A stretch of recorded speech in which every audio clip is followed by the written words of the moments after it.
Kuulate podcasti Oskustega tulevikku, kus hariduse ja töömaailma ühisosadest, oskustest ning tulevikust räägivad oma ala asjatundjad. Tere tulemast tänasesse saatesse. Mul on uskumatult hea meel, et Haridus- ja Noorteamet on ellu kutsunud sellise podcasti, kus saame rääkida koolist, tööst ja praktikast päriselt ning otse. Mina olen teie saatejuht Kairi ja täna on meil plaanis rääkida kutsehariduse teemal, et aidata kaasa õpilastel kevadisel õpitee valikul. Millised uuendused on kutsehariduses toimunud ja millised on uued rakenduslikud kutsehariduse õppekavad? Sellest ja paljust muust räägime lähemalt Haridus- ja Teadusministeeriumi peaekspert Marelle Mölliga. Tere tulemast saatesse!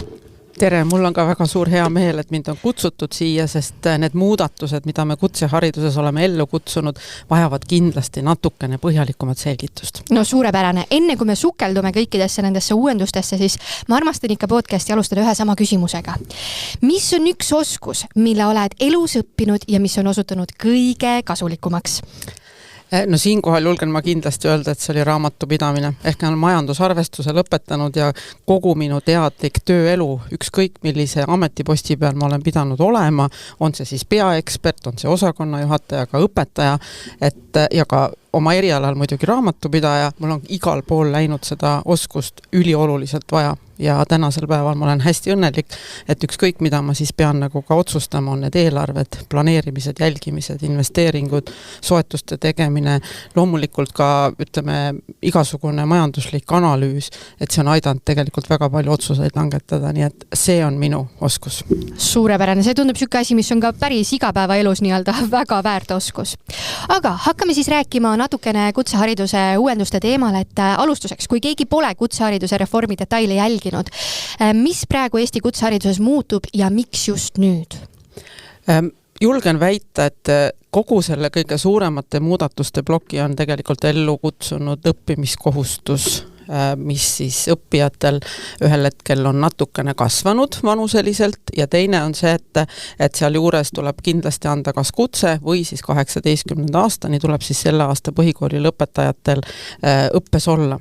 Ja see on loonud selle, et kutsehariduse õppekavasid selleks, et leida igale õppijale oma õpitee, võimete, suutlikkuse ja ka ütleme huvide piires, siis tuli kutsehariduse õppekavasid hakata sisuliselt ümber vaatama ja see on olnud kindlasti üks kõige suurem, et tahtsime kutsuda ellu siis selliseid kutsekeskhariduse õppekavasid, mis oleks laiapõhjalised, mis kindlasti oleks valikute võimalused, valikurohked võimalused oleks kõikidele õppijatele ja ma väga loodan, et tänased 33 peaks neid olema kutsekeskhariduse uusi laiapõhjalisi õppekavasid, et need aitavad väga oluliselt siis kaasa sellele muutusele, et tahetakse tulla ka kutseharidust õppima, sest see on nii põnev. Miks just mis see laiapõhjaline tähendab nüüd, juhuks kui üldse ei ole kursis keegi sellega? Laiapõhjaline tähendab seda, et tegelikult kui vanasti oli see, et kui ma kutsehariduse valisin, siis ma pidin väga täpselt teadma oma eriala, kuhu ma tahan sisse astuda. On see kokk, on see IT, on see keevitaja või on see juuksur. Aga nüüd laiapõhjaline ütleb seda, et ma astun sisse kutsetegevuse valdkonda. Ehk ma pean väga selgelt teadma, et milline kutsetegevuse valdkonna huvi mul õppijana nagu on. Ja siis sellest lähtuvalt ma alles saan hakata vaatama, kas ma olen õiges valdkonnas, kas mulle see meeldib esimese poole aasta jooksul, võib-olla ka natukene rohkem, näidatakse mulle selle valdkonna tegevusi, töö- ja õppimisvõimalusi ja siis ma alles otsustan. See otsustus võib olla esimesel aastal, see võib olla teisel aastal, see on olenevalt siis erinevatest õppekavadest, kuidas need on koostatud ja tänu sellele, et on laiapõhjalisus, tähendab, et mul on mitmed suunad seal sees selles kutsetegevuse valdkonnas ja ka suunad võivad omakorda spetsialiseeruda. Ehk et tegelikult, kui sügavamale kaevuda sellesse õppekavasse, siis näiteks võib seal olla 2 suunda või 3 suunda ja veel, et suunad omakorda siis spetsialiseeruvad millegile. Ehk et need valikuvõimalused saavad olema tunduvalt laiemad, kui nad olid siis ennem. Et see võiks olla üks selle laiapõhjalisuse, võib-olla üks lahti mõtestamine. No väga hea teada. Aga mis on üldse see peamine probleem või kitsaskoht, mis sundis selle reformi nüüd ette võtma? No ikka see Eesti rahvastiku vähenemine, et tegelikult ju ütleme nii, et meie ühiskond on nii väike ja ühiskonnas iga laps on meil tegelikult kulla hinnaga ja öeldakse ju, et mida targem rahvas, seda tugevam on ühiskond ja tegelikult ka tööturu muutused nagu annavad neid indikatsioone, et need sisenejad, kes siis tööturule täna sisenevad, peaksid olema natukene võib-olla küpsemad ja loomulikult valmis ka erinevateks ametioskusteks, et näiteks, et miks see laiapõhjalisus ka hästi oluline on, et sa õpid hästi erinevaid oskusi selleks, et mitte sa ei spetsialiseeru ühele kitsale, vaid sa saad ka oma tulevikus oma ampluaad muuta, kui sa oled tööturul, ehk sul on mitmed erinevad siis kutseoskused. Et see on nagu kindlasti üks.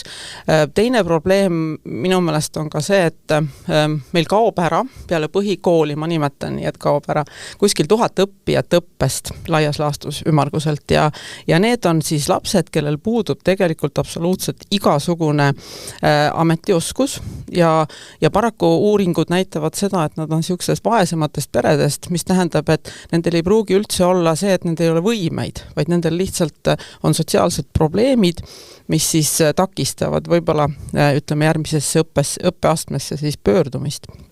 Ja mis on minu jaoks ka hästi huvitav tendents on olnud see, et hästi oluline on ema haridustase. Ehk et nende uuringute tulemused näitavad, et need, kes meil siis ära kaovad, et nende just ema haridustase jääb ka sinna 9 klassi ja põhihariduse piiridesse.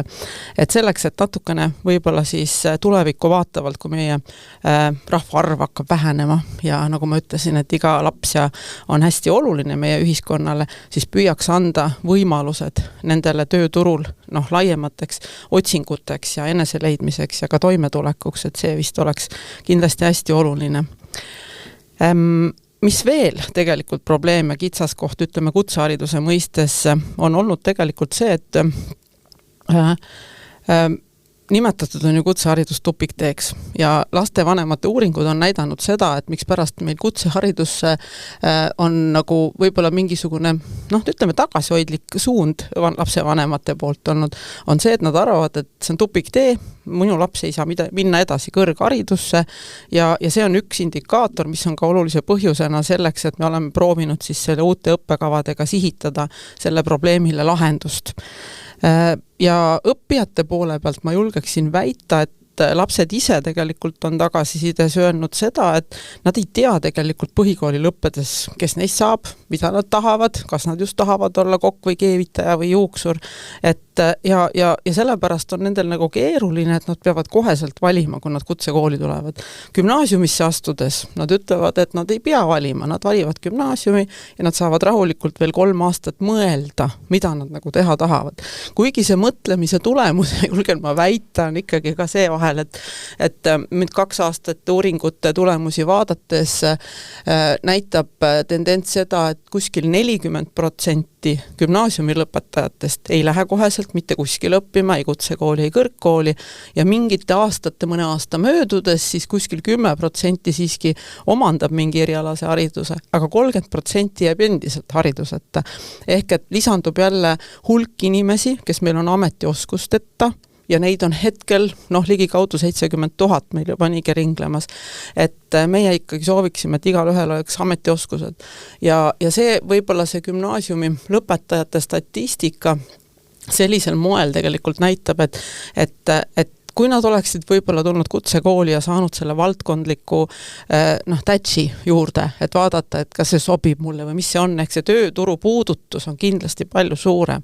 Et võib-olla see enese leidmine on siis ka natukene kiirem ja parem, et see on nagu kindlasti üks murekoht ja fakt, et miks siis nagu võiks aidata siis neid kutsekeskhariduse õppekavasid muuta sellisel moel, et oleks võimalik ka nendel hirmudest üle saada, et ma nimetan ikka, et ma ei saa peale kutsekooli minna ülikooli või kuskile mujale, et need on pigem nagu hirmud, mida siis ma loodan väga, et uute õppekavadega me oleme saanud maha võtta.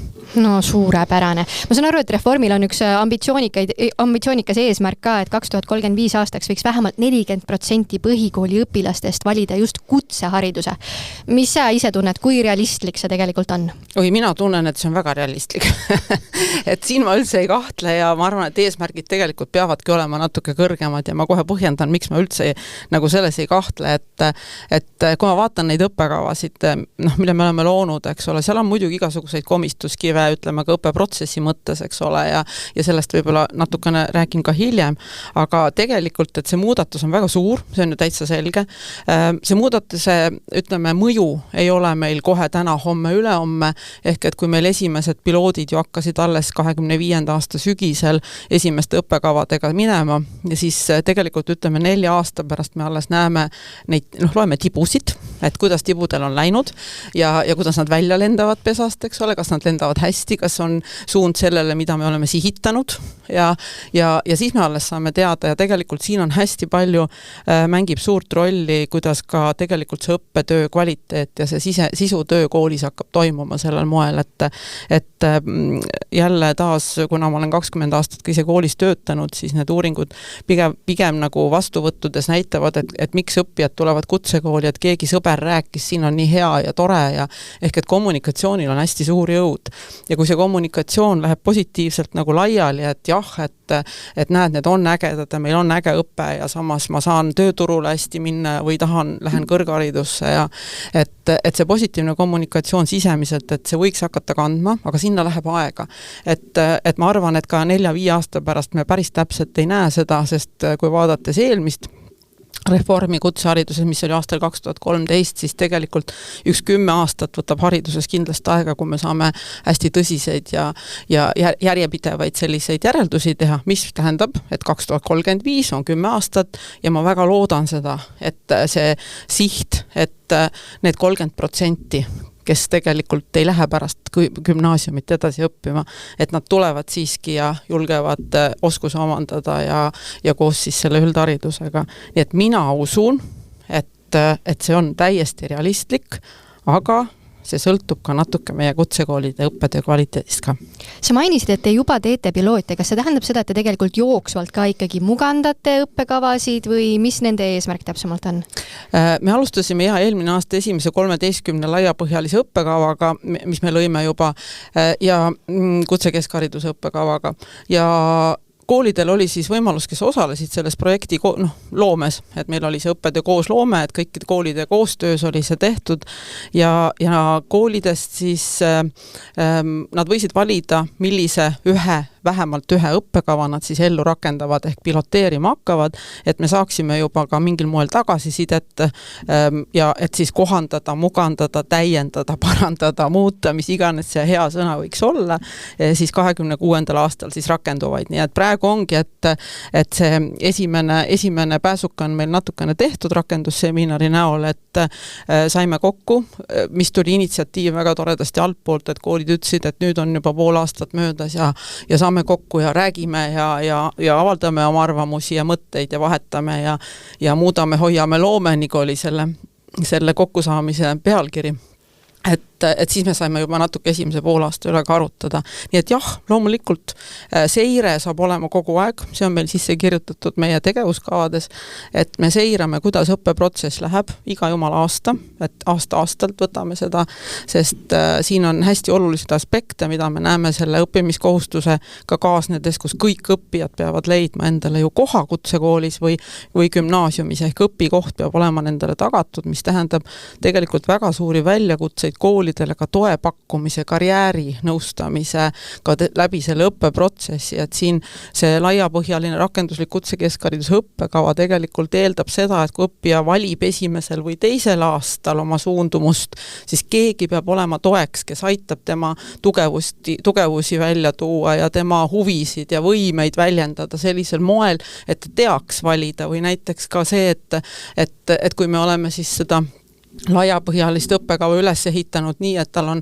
väga hea sisend ka tööturule või siis, eks ole, ka kõrgemale haridustasemel edasi õppima, on ta siis kõrgkool või ka miks mitte kutsehariduse 5. taseme õpe, et siis on ka ettevalmistus selleks tal väga hea, et on loodud ka sellised paralleelid, aga selleks, et õppija teaks ja saaks aru, mida ta tahab, peab olema kõrval üks mentor, kes pidevalt jälgib seda protsessi, võib-olla 3. õppeaasta peale. Sellel mentorina koolides üliolulised võib-olla tegevused sellel moel, et mis siis saab 4. aastal, kas sa võtad selle kõrghariduse positsiooni, kas sa tahad sinna minna, kui sa tahad, siis mis sa pead tegema selleks, et ka õppeprotsessi sellisel moel teaks nagu arvestada, et see mentor tugi saab väga ülioluline, see on üks aspekt. Teine, kui me räägime nüüd toevajadusest sellel moel, kes on nõrgemad ja kes vajavad võib-olla mingitel muudel aspektidel kui see, et ainult, et milline on minu karjääriprotsess, et võib-olla see, mis takistab mind õppida, eks ole, või et mis mured mul parasjagu on, et ka selliseid on ju kutsekoolides ka täna, ehk et ka see on väga suur ja oluline, ütleme, ma ei nimeta murekohaks, aga ilmselgelt saab olema väga suureks väljakutseks koolidele, sest kõik need, kes täna kadunud on, ma nimetan nii, peale põhikooli, need ju püütakse kõik kooli tuua. Ehk et ka nendel on vaja tuge, sest mingitel põhjustel nende haridust ju ei jätku. Ja selleks on väga suured väljakutsed koolidel sellel aastal kohe kindlasti. No kui ma panen ennast õppija seisukohta, siis ma arvan, et kõige esimene väljakutse saab olema see, et kuidas üldse teha valik 33 laiapõhjalise valdkonna vahel, et mis oleks sinu soovitused? No vot, tõsi, sellepärast mina täna siin olengi, et ma pelgan ka natukene seda kevadet, ütlen ausalt, sellepärast, et kui meil on olnud aastakümneid õppe ühtemoodi, et ma pean valima eriala, siis hästi raske on, et kuna nüüd on tehtud ikkagi restart ja ma pean, mida ma siis valin või kuhu ma lähen, kust ma leian need valikud, eks ole. Et siis on tegelikult meil Haridus-Teadusministeeriumis oleme sellist portaali nagu edu.ee, ta oli haridusportaali nime all, arendanud seda sellisel moel, et see võiks olla esimene aken valikute tegemisel. Et kui ma veel päris täpselt ei tea, et lähen ja otsin, et siis ma võiksin seda eduportaali kasutada, seal on piltlikult öeldes nagu 3 ust, üks uks on gümnaasium, üks uks on kutsekeskhariduse õppe, üks on kutseõppe uks. Ja kui ma nüüd selle kutsekeskhariduse ukse lahti teen, siis sealt tagant peaks kõik 33 õppekava välja tulema. Ja kui ma nende peale klikkan, siis need peaksid andma mulle selle lühikese sisu kokkuvõtte, mis on need suunad seal, mis on spetsialiseerumised, mis asi see seal üldse on, eks ole, et siukene üldine ja ütleme siis esimest informatsiooni andev sisu, et ma teaks valida ja siis ma vaatan edasi, eks ole, ma võin kõik 33 niimoodi läbi lugeda, kui mul on aega ja tahtmist. Ja sama lugu on see, et tegelikult ilmselgelt sellel aastal vajavad need 9. klassi lõpetajad kas lapsevanemate tuge selle asja otsimisel, kas karjäärinõustaja tuge, kas õpetaja tuge põhikoolis, et sellepärast ka meie käime hästi palju kõikvõimalikel karjääripäevadel ja kui meid kutsutakse, et seda tutvustada, kuidas otsida, kuidas leida, et mis nüüd saama hakkab siis, et kus ma selle leian. Ja kui ma siis lõpuks olen leidnud oma selle õppekava ülesse sealt ja vaatan, oi kui tore, vaata siin on väga põnevaid asju ja üleüldse näiteks mind väga huvitab, eks ole, metsanduse valdkond või ma ei tea, merenduse valdkond või mis iganes sotsiaaltöö näiteks, et mis seal all pakkuda on või mind huvitab hoopis käsitöö, oi seal käsitöös on toredaid asju palju või kunst ja ruumiloome või mehitamata sõidukid või seal see 33 sees on see valik lihtsalt nii palju suur, aga klikake lahti, vaadake seda sisu lühidalt, mis seal on, et seda siis ka vaadata. Kui te ei leia midagi üles ja teil tekib paanika ja aanika, öeldakse, siis proovige pöörduda ju lähema kutsekooli poole näiteks, et ärge kartke, et kutsekoolis töötavad väga meeldivad inimesed ja nad kindlasti aitavad, toetavad, suunavad ja mõtlevad kaasa, nii et ka see on üks lahend, et kui siis ei leia päriselt seda portaalist midagi ülesse. Ja siis, kui te olete leidnud, siis lähete oma saisi ja panete oma avaldused teele sinna, kuhu te tahate, nii et see tee võiks olla selline. See tegi kohe asja palju selgemaks. Ma oleks tahtnud, et mulle oleks ka keegi 9. klassi lõpus siukseid võimalusi pakkunud, oleks palju lihtsam olnud kogu see protsess. Aga kui me räägime nüüd sellest, et milline see õppekava ise välja näeb, siis ma saan aru, et reformiga kaasneb see, et sissejuhatav poolaasta tekib. Mis endast kujutab? Miks see vajalik on? hakkasime siis mõtlema ja loomulikult koostöös koolidega, meil olid ju seminarid, kus me siis võtsime sisendit ka selleks, et kuidas kujundada seda uut rakenduslikku kutse keskhariduse mudelit, mis asi see peaks olema. Mudel pidi kindlasti vastama tingimustele, et sisenemine peab olema paindlik, mis tähendaski, et ta ei vali kohe omal eriala, see oli üks asi, ja teine asi oli see, et kuidas siis nagu luua kõikides koolides ühesugune poolaasta nii, et kui ta saab veel valida esimesel poolaastal, et ei, see metsanduse valdkond mulle üldse ei sobi, ma lähen IT-sse, eks ole, et siis tal on see võimalus, et tal ei jää õppevõlgnevused nagu üles, et kuidas luua sellist ühtset õppekava. Teine on see, et kuna midagi ei ole teha, me peame tõdema, et need põhikooli tulemustega on nagu nad on selles mõttes, et nendel on väga erinev tase, ehk need õpiväljundid ei ole saavutatud ühtemoodi. Ja see on väga suureks mureks tegelikult just üldhariduse poole pealt, et kuidas siis nagu aidata ütleme aru saada, kes kusmaal on, kuidas aidata paindlikult ka siseneda sellesse, et see üldharidus ei ole üldse hirmus asi, vaid on tegelikult ka täitsa tore ja eluks vajalik, et kuidas selliseid mõtteavaldusi panna õppekavasse ja siis see sissejuhatav poolaasta õpetajate, juhtõpetajate seminaride arvamuse toel tegelikult tekkis ja minu meelest on see päris tore ja hea asi ja mis siin sissejuhataval poolaastal on siis? Seal on 3 suurt moodulit, mis siis üks on digipädevuste baasoskused, mis siis on kõikidel tase 4 nagu rakendusliku keskhariduse õppekavad on kõikidel ühesugused ja et need baasoskused omandada siis arvutikasutuses ja pärast kogu õpetajad, kes edaspidi õpetavad, nad ei pea seda enam õpetama, vaid nad saavad kasutada neid teadmisi, sest väga palju on meil kõik arvutis, meil on õppearvutis ja selle tõttu nagu see on toodud esimesse poolaastasse, et oleks ettevalmistus siis selleks järgmisteks õppeprotsessideks. Teine, mis on minu meelest ääretult huvitav moodul on oskused eluks ja tööks. Seal on selline sisu sellele, et õppija saaks tegelikult ise aru, et see paindlik sisenemine on üks, eks ole, siin on võib-olla natuke ühtlustada õppijate teadmisi oskusi, kindlasti grupiprotsesside toimimiseks annab ta nagu palju rohkem aega, aidatakse mõtestada tema karjääride algust, seesama, et kus sa nüüd oled, kus sa tulid, mis sinu, ütleme, tugevused on, et seesama eneseanalüüsi aspekt võib-olla siia natuke juurde tuua, siis kindlasti aidatakse aru saada vaimsest ja füüsilisest tervisest.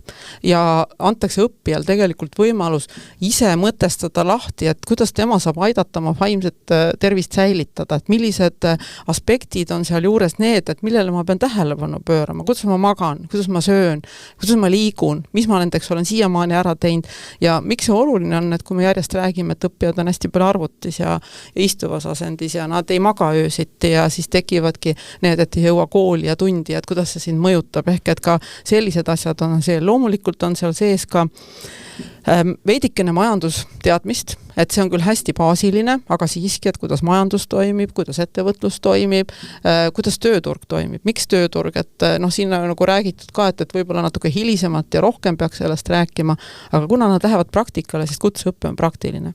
Ja siis nad peavad mingilgi moel baasteadmistega aru saama, mis asi on töösuhe ja kuidas see toimib ja mis on praktikasuhe.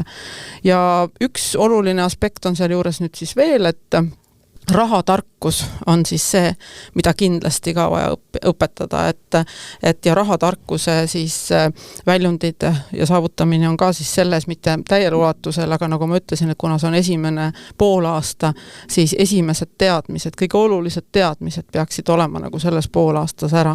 Ja siis üks on siis see, mis siis aitab aru saada, et mida sa siis oled õppinud oma eelmises õpitees ja kuidas sa eluliselt seda oled kasutanud, et kus ta elus on, ehk et seesama üldhariduse pool on sinna sisse pandud sellel moel, et kõik üldhariduse õpetajad saavad siis raalida seda, et mida siis elus ma olen siiamaani teadlikult õppinud selles üldhariduses, et kus see mul siis on. Ja seda kõike nad saavad teha minu meelest hästi loovalt. See õppeprotsessi kujundamine selles poolaastas on nagu minu meelest kooli kontekstis, kes vähegi tahab loovalt ja kaasa mõelda teistmoodi ja kastist välja, et siis need võimalused on kõik olemas selle poolaastaga. Ja viimane moodul on sissejuhatus valdkonna õpingutesse, mis tähendab, et kogu selle valdkonda tutvustav siis ei ole ainult üks kitsas, eks ole, keevitaja või juuksur, vaid kogu selle iluvaldkonna näiteks teadmised või mida vajab või mis selle alus on või mis selle baas on, ehk sa näed ära selle, kuhu sa sisse astud, mis asi see on, kus on õppekohad, kus on töökohad, võib-olla viiakse sind kuskile, et minu meelest väga huvitav poolaasta ja õnneks on ka see koolide poolt, mulle tundub, enamused teavad siiski positiivset vastu võetud, et üks võib-olla aspekt on siin, mida tahaks öelda, et arutelud meil käivad selle peale lihtsalt, et kas see peaks olema ainult poolaastas, eks ole, või võiks seda aastani nagu venitada. Mõtlesin ka, et see tundub väga sisukas, meeletult põnev, et aga poole aastaga tundub päris palju. Ja tundub niimoodi palju, et et kuna seal on nagu erinevaid teemasid, aga tegelikult see, kuidas koolid on lahendanud seda teemanädalate, teemapäevadega, et seal ei ole võib-olla niisugust tunniplaani, et 2 tundi matemaatika, ma väga loodan, et ei ole tegelikult, et see on hoopis teistmoodi õppeprotsess, ja muidugi peale 9. klassi, et see kutsekooli tulek on nende jaoks ikka nii palju erinev, et nad peavad kuidagi saama natukene paindlikumalt, rahulikumalt tulla ja vaadata, et oi, et need õppemeetodid on natuke teistsugused. Ja mis ma olen siin, kui ma olen koolijuhtidega rääkinud, siis kõige olulisem nagu võib-olla muudatus peale 9. klassi on see, et õppijad ütlevad, et nad väsivad hästi ära, sellepärast, et pead väga palju rääkima, argumenteerima, tegib hästi rühmatöid, et nad ei ole väga palju harjunud ennem nagu oma arvamust avaldama ja selle üle nagu diskuteerima. Et see väsitab, aga see on tore. See on eluks väga vajalik oskus. Aga kui me räägime nüüd sellest igapäevasest õppeprotsessist, et mis veel õppija jaoks muutub nüüd selle uuenduste raames? Nagu ma ütlesin, et ma väga loodan, et aktiivõppemeetodid kasutatakse rohkem. Üks põhjuseid on siin ka kindlasti see, et meie oskusmoodulid kogu meie õppekava on üles ehitatud oskuste põhiselt. Ehk et moodul on oskus ja seda oskust tuleb demonstreerida. Ehk et hindamisülesanne on kindlasti selle oskuse demonstratsioon.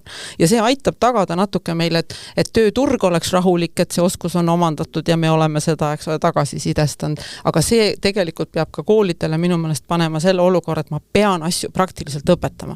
Et siin on nagu see indikatsioon kindlasti. Siis ma kindlasti arvan, et hästi oluliselt muutub tänu AI-le.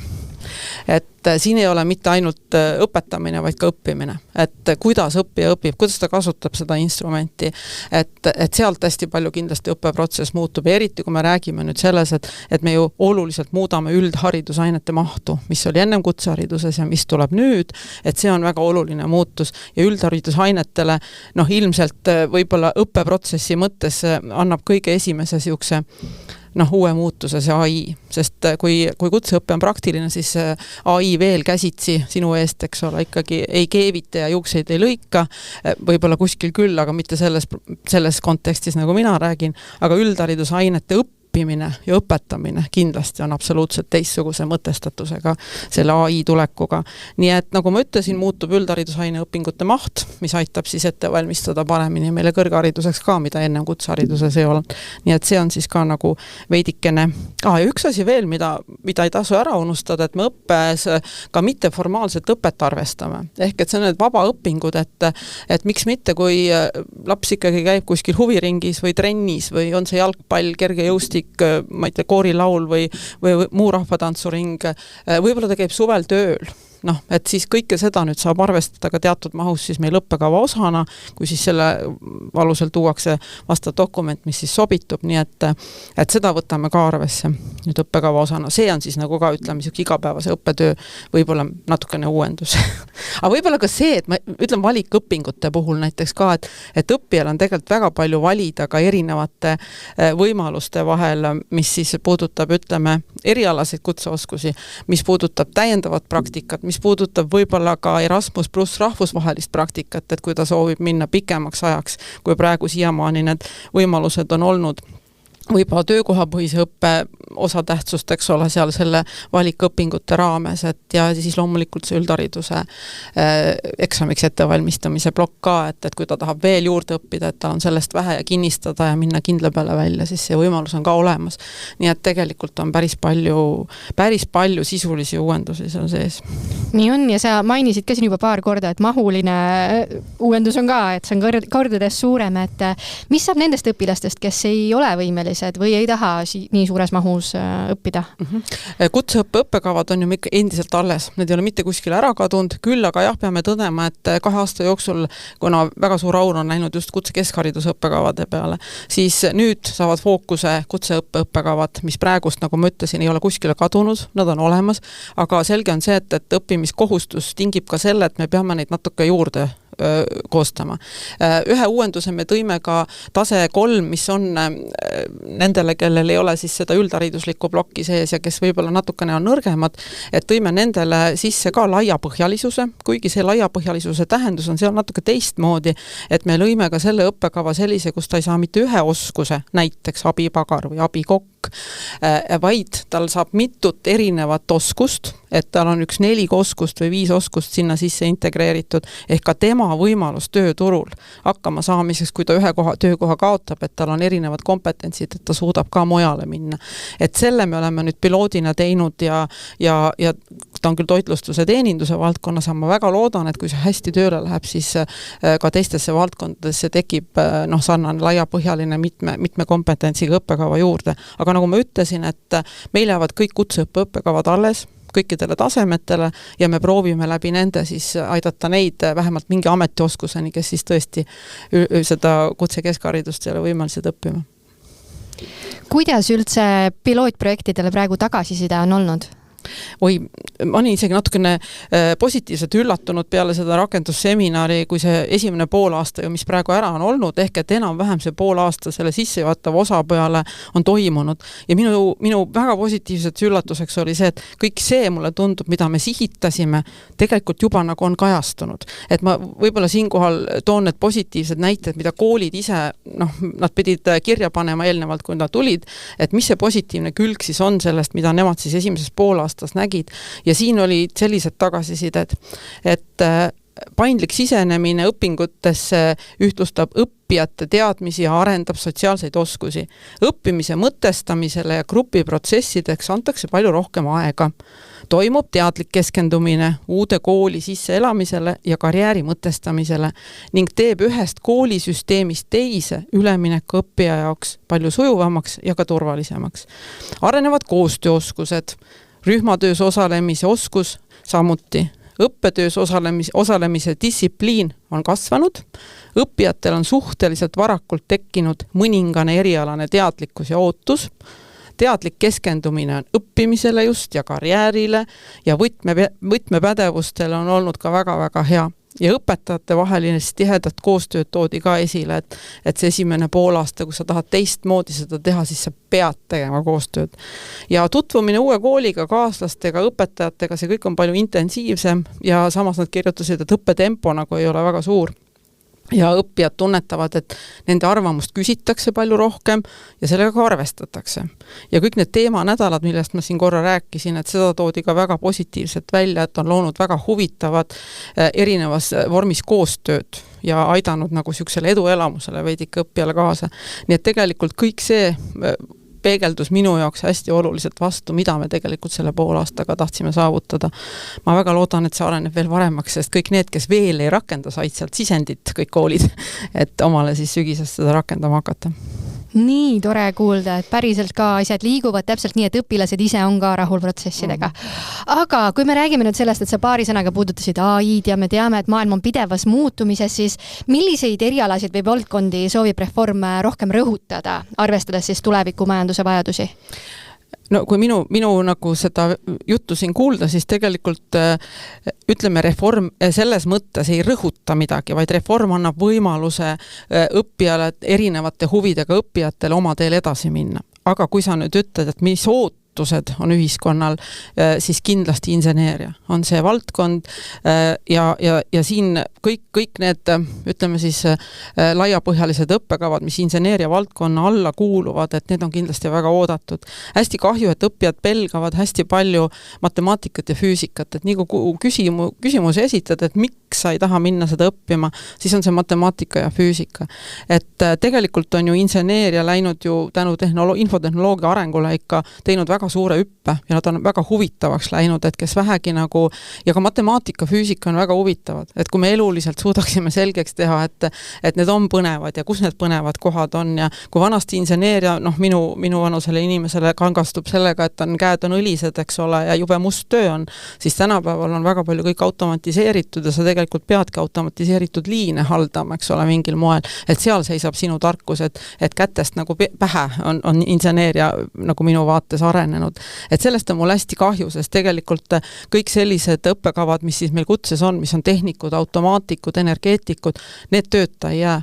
Et nii palju erinevaid valdkondi on, kuhu neid tööle võetakse ja võib-olla asendavad väga palju, õpivad mingisuguse lisandoskuse või väärtuse juurde endale ja nad on väga tehtud inimesed tööturul ja väga tikutulega nagu otsitud, nõutud ja loomulikult palgast on ka siis kohe vastav. Nii et ma väga julgustan, et ärge kartke palun matemaatikat, füüsikat, et tegelikult on see ka väga põnev. Oot, kas mina oma noores vanuses saan ka veel minna siis kutserakenduses kuskil omandada see inseneeria valdkonda ka? Ja absoluutselt saad, et kui sa vastad, meil on ju tasuta ja tasuline õppekutseõppes, eks ole, täiskasvanud inimestele, et saab õppida tasuta ja saab õppida tasulist ja õppekavad on ju kõik avatud ja sa pead lihtsalt vaatama sisseastumisel, et kummale sa kvalifitseerud lähtavalt uuest määrusest. Et kunagi ei ole hilja ühesõnaga? Ei, hilja ei ole küll mitte kunagi, lihtsalt natuke on pandud piirangud, ütleme selle tasulise õppe puhul praegu küll täiskasvanutele sellel moel, et seda pidevat, kuidas ma ütlen, ümberõpet iga aastast või üle aastast, mis hästi tendentsina võis mõnedes kohtades kohata, et sellel on pandud praegu natuke piirang sellel moel, et just anda rõhku nende õppimiskohustuslikele õppijatele, et praegu nad tulevad jõuliselt ikkagi nagu kooli meil sisse ja selleks me peame olema valmis. Aga mine tea, edaspidi võib-olla kõik muutub ja saab kõik vabaks. Aga ühe valdkonna ma siiski toon veel ära, kuhu oodatakse ja kus ilmselgelt tulevikuvaateliselt on väga suur vajadus ja see puudutab meie sotsiaalvaldkonda. Ehk kuna meil on vananev ühiskond ja madal sündivus, siis see tähendab seda, et kõik selle sektori töötajad tulevikus saavad olema täpselt samamoodi hästi nõutud ja on muidugi juba praegu. Et selles valdkonnas on küll ka võimalik õppida täiskasvanuna nii, et teatud valdkondades, kus siis riigi ootus on nii suur, et seal me siis seda rahalist panust ikkagi riigi poolt näeme ette. Väga põnev. Me oleme rääkinud siin suhteliselt positiivsel toonil kogu sellest uuendusest, aga kas on ka kriitikat ja väljakutseid kogu selle protsessi käigus? Oi jah, vahepeal tundub, et seda kriitikat ja väljakutseid ongi ainult, et kogu see protsess selles nagu seisnebki, aga ei, see ju tegelikult panebki maailma pöörlema ja tegelikult ju paneb uuendustele mõtlema ja teistmoodi mõtlema. Ma tahaks küll tuua ühe kriitika välja, millega mina üldse nõus ei ole ja mis mind tegelikult on mingil moel häirinud, aga aru saada, miks see nagu tekib. Räägime hästi palju, õppekava on 4-aastane ja miks pärast meil nüüd peab ikka rohkem õppima ja tööturg tahab ju hästi kiiresti saada õppijaid ja nüüd me õpime 4 aastat ja kellel seda vaja on. Minu jaoks seisneb siin väike error nagu selles, et teades jälle praktika ettevõtetest tulenevaid tagasisidesid, kus siis tööinimesed ütlevad, et olge hea, et kui on ikkagi õppijal midagi puudu, siis see on ikkagi siuke isikut arendavad aspektid, et õpetage kohusetunnet, distsipliini ja ajakasutust ja kella tundmist ja niisugused täiesti elemente suhtlemine loomulikult on alati juures, mul on vahest niisugune tunne, et koolid muud ei tee, kui ainult suhtlemine ees ja suhtlemine taga ja ikka õppige suhtlema, eks ole, kuidas telefoniga rääkida ja need on tunduvad nagu meile hästi elementaarsed asjad, aga see on järjepidev tagasiside sellele, mis tähendab, et kõik need võtmepädevused, need isikut arendavad võtmepädevused on sellised asjad, mida me peame koolis natukene rohkem siiski tugima ja kui me seda nüüd 4 aastat nagu see jälle aastateni jõuda, et kõik need aspektid, mis me sissejuhatavast moodulist rääkisime ja ta küpseb aasta võrra kauem, siis ma tahaksin tööandjaid küll julgustada, et ma julgen arvata, et te saate palju küpsema inimese, kui see lõpetab selle kooli nüüd ära, nii et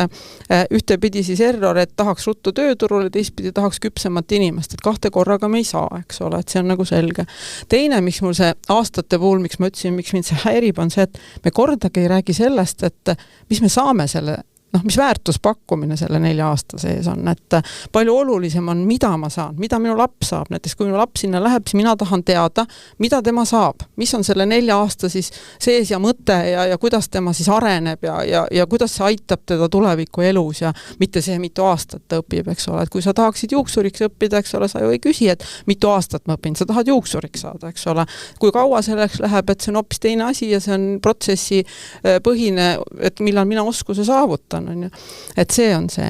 Ja veel üks, mis selle 4 aastaga, mis on toodud nagu esile minu jaoks nagu probleemina, et umbes need gümnaasium on 3 aastat ja nüüd see on 4 aastat ja kes sinna nüüd ikka tulla tahab ja siis teil on need kõrged eesmärgid 40%, eks ole, mis me just ennist rääkisime, siis kas keegi on kordagi mõelnud selle peale, et gümnaasium on tegelikult esimene aste õppimises.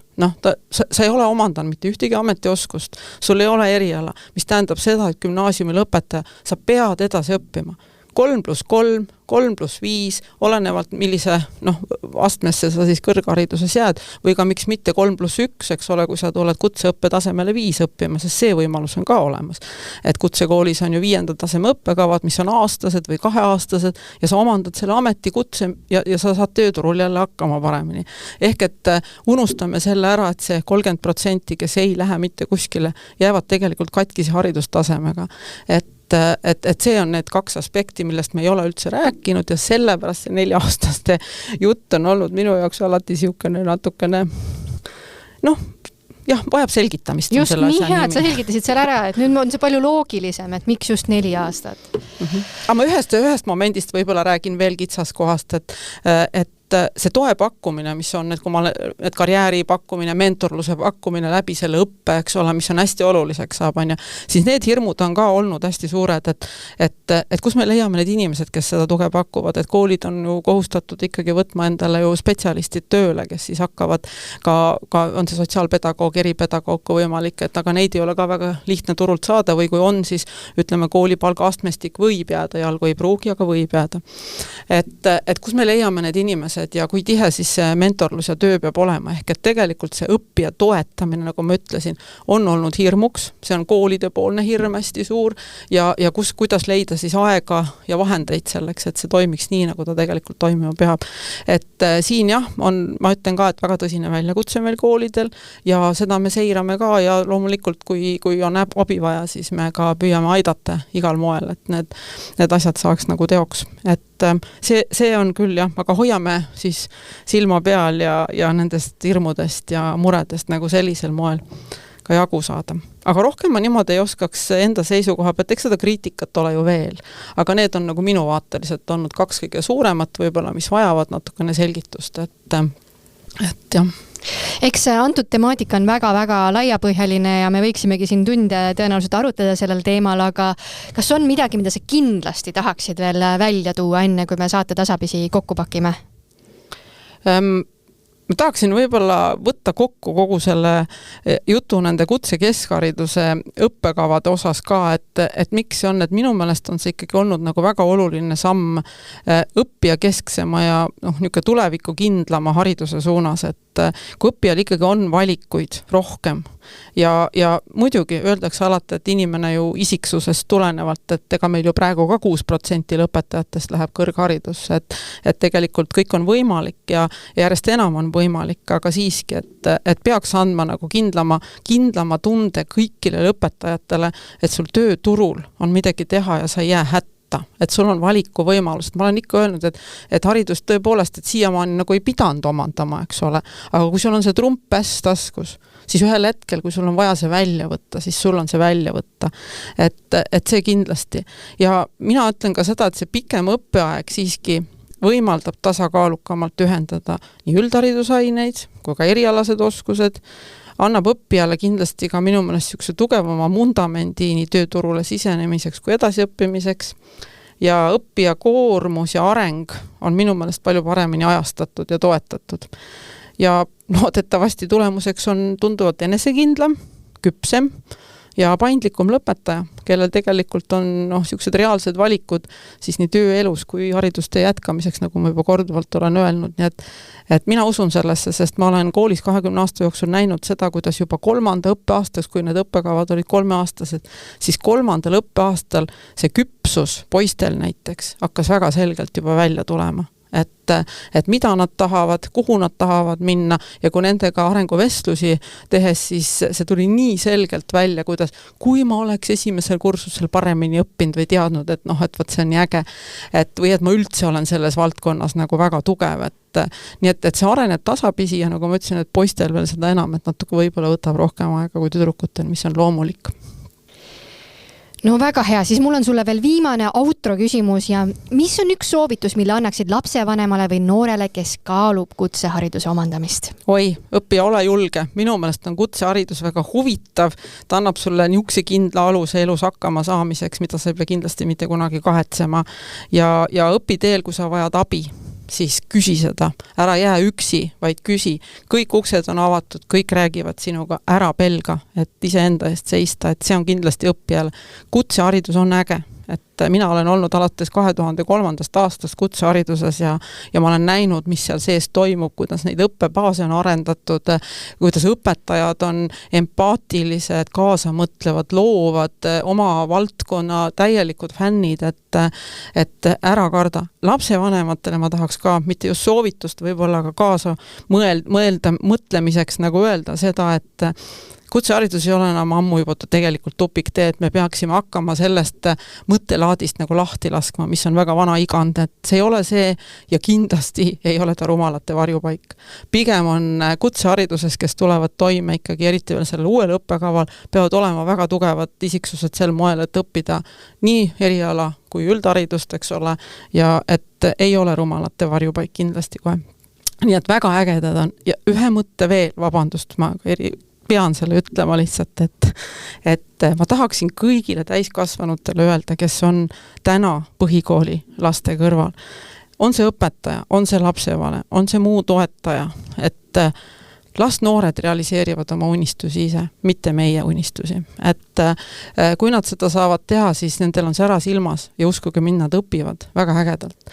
Ehk et las nad leiavad oma tee, ühtegi valet teed hariduses ei ole. 100% nõus, iga teadmine tuleb elus kasuks. Ka see, kui sa tead, et see ei ole sinu suund. Aitäh sulle, Marelle, nii sisuka vestluse eest täna, tõepoolest nii palju teadmisi ja minul oli küll tekkis tunne, et ma tahaksin kohe uudistada, mis seal valikutes on, et kas ma saan ka natukene oma haridusteed veel täiendada. Väga-väga põnev saade, aitäh sulle! Ja, võtke heaks ja me väga ootame, et olete kutseharidusse kõik oodatud. Ja järgmise saateni! Kuulate podcasti Oskustega tulevikku, kus hariduse ja töömaailma ühisosadest, oskustest ning tulevikust räägivad oma ala asjatundjad.